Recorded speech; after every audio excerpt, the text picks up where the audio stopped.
কৃষ্ণ জয় শ্রীরাম। এটা হচ্ছে অযোধ্যা ধামের সূর্যকুণ্ডের সূর্য মন্দির। সূর্যদেব ইনি হচ্ছেন সূর্যদেব, ওনার সাথে হচ্ছেন ওনার সারথী অরুণ, দর্শন করুন। আর এটা হচ্ছে সূর্যকুণ্ড। সূর্যকুণ্ডের মহিমা হচ্ছে এখানে একজন রাজা ছিলেন, রাজার দর্শন, ওনার নামে এই শহর। তো রাজার দর্শন একবার শিকার করতে এসেছিলেন জঙ্গলে, জঙ্গলে এসে ওনার জল পিপাসা লেগেছিল। তারপরে উনি এখানে একটা কুণ্ড দেখতে পেলেন।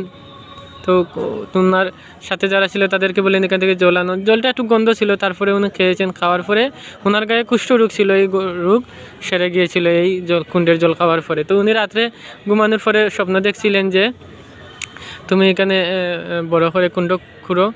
তারপরে এটা কিছু বড় করেছিলেন। তারপর এখানে যখন রাম আবির্ভূত হয়েছিলেন, ভগবান শ্রী রামচন্দ্র, তখন উনি কী করেছিলেন, এসে দর্শন করতে এসেছিলেন। 1 মাস ছিলেন, আর ওই 1 মাস এখানে কোনো রাত হয়নি, দিন ছিল, যেহেতু সূর্যদেব ছিলেন। তো এটা হচ্ছে এখানের মহিমা। তো পরবর্তীতে